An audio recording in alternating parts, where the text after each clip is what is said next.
When I was at Rossport on Lake Superior in 1914, some of us had landed our vessels to gather blueberries near Ojibwa camp. An old Indian recognized me and gave me a tiny medicine bag to protect me, saying that I would shortly go into great danger. The bag was of skin, tightly bound with a leather thong. Sometimes it seemed to be as hard as a rock, and other times it appeared to contain nothing. At night it seemed to be rising and falling like it could breathe. I kept it with me at all times, and I don't think I could have survived the war without it. Francis Pegahmagabow. The first First Nationer to be in the army at the outbreak of war, Francis Pegahmagabow was born on the 8th of March 1889 to the reserve between Saskatchewan and Ontario, possibly Manitoba, and was found next to his dead mother, possibly dying from childbirth of Francis Pegahmagabow, and he was raised and grew up with an adopted family. He was part of the Perry Band's First Nationers and had Ojibwa roots. In his early life, he worked in the band and then on a small freighters in the Great Lake regions. While he was on the freighters, he was given a small leather pouch which was meant to keep him safe from great danger. Francis believed the pouch was of mystical and divine powers which offered him special protection, especially during the war on dangerous assignments. Francis enlisted just 9 days after Britain declared war, and the Dominions and some colonies followed suit. Aboriginals though did not have many rights, but still did enlist, not in heavy numbers in 1914, but it did pick up in 1915 onwards though, even though most were turned away in 1914.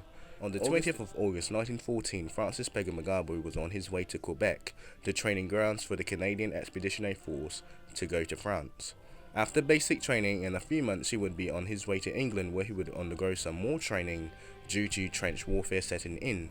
In 1915, he and the Canadian Expeditionary Force learned more about trench warfare in the Ypres salient, and a few months later, with the Algerians and the Canadian Expeditionary Force, were to endure the first lethal gas attacks from the Germans on the Western Front. In war, soldiers are required to do, but some soldiers would go above and beyond duty. Once in Europe, he proved himself, and people saw that he was a soldier that would be a willing. In war, soldiers are required to do, but some soldiers would go above and beyond duty.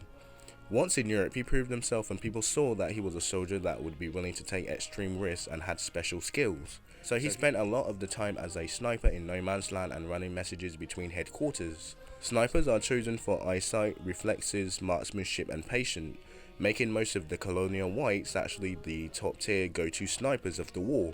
Francis Pegahmagabow was actually a battalion sniper, however, so he was used to gather intelligence about mortar positions, machine gun nests, and other enemy snipers, patrols and defenses, and even to take out field generals and NCOs. Some soldiers say, and some soldiers actually saw, that he would often seek out danger, and often worked alone, and sometimes he would sneak into a German trench and hang out with the Germans, and even take some souvenirs, mostly parts of their uniforms, when they slept. He believed he led a charmed life, basically the sniper James Bond Aboriginal of World War I. He was promoted to Lance Corporal in 1915. By this time, indigenous people under white minority rule had no basic citizenships or rights, but in the war, all soldiers were all equal, and soldiers were rated on their skills by their peers and NCOs for courage under enemy fire and actions in battle.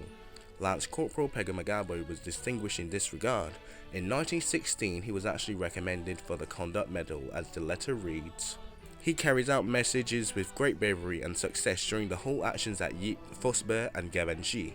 In all his works, he was constantly showing a disregard for danger, and his faithfulness to duty is highly commendable. This is no ordinary award either. This is the second highest British medal a British soldier or Empire soldier could receive. Though he did not receive it during the war, he was one of the only 78 Canadians to actually get the medal.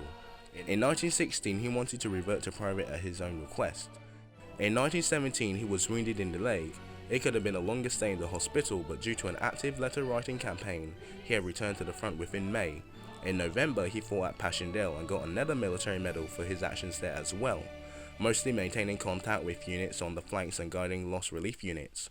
In the early years of the war, he was quite a healthy young individual, but in 1918 he was diagnosed with pneumonia at Christmas time, and was not back at the front until May 1918. Throughout the summer, he continued sniping and running messages. He had taken part in the Battle of Arras, and that is where he got his second gold bar on his military rank medals, and took part in the 100 Days Offensive and the Battle of the Scrap. A soldier note: During the operations of the 30th of August 1918 at Orwich Trench near Upton Woods, where his company was almost out of ammunition and in danger of being surrounded, this NCO went over the top on the heavy machine gun fire and rifle fire and brought back sufficient ammunition to enable the post to carry on and assist in repulsing heavy enemy attacks and counterattacks. 3 years of trench warfare had taken its toll, and he had many disciplinary problems, and he was diagnosed with exhaustion psychosis. In November, he went to England for treatment. The war was over, and Francis post-war went back to Canada, where he was still not a citizen, and the remainder of his life was spent in the First Nation and fighting for Aboriginal rights in Canada, either in the Prairie Band or privately. He did not really return to military service, but he did return to a military militia, and he served in the local militia of the 23rd Pioneers in 1930 to 1936, where he was company major.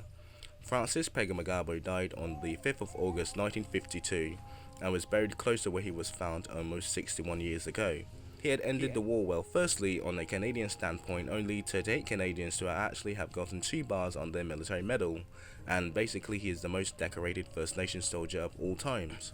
His tally was a confirmed 378 kills and maybe 200 or more so unconfirmed. He also did take them alive when he had the chance as well, and he had captured 300 soldiers as well. In his honour, the 3rd Canadian Patrol Group was named after him in his honour, and as well having a place in the Canadian War Museum in, I believe, Alberta. There's also a bronze statue of him to this day being made, I believe. He didn't just fight for the First Nationers of Canada, but he fought for all Canadians. He would always be going above and beyond duty. He was Francis Pegahmagabow. Alright, everyone's home, so I'm just gonna make this quick. I got a story to tell you all. Got my old job back. Gonna make a story about it, but for now, everyone's home, so I'll see you guys later. Hope you enjoy. Francis Pegahmagabow. Couldn't speak Ojibwa, sorry. So the first quote would be in English. So sorry Ojibwas. Couldn't really get your language down properly, but I will make some Ojibwa references, I promise. And I will not be too offensive in the Native American, music, but Ojibwa got to play in the background. Later guys, enjoy. Learn something, of course.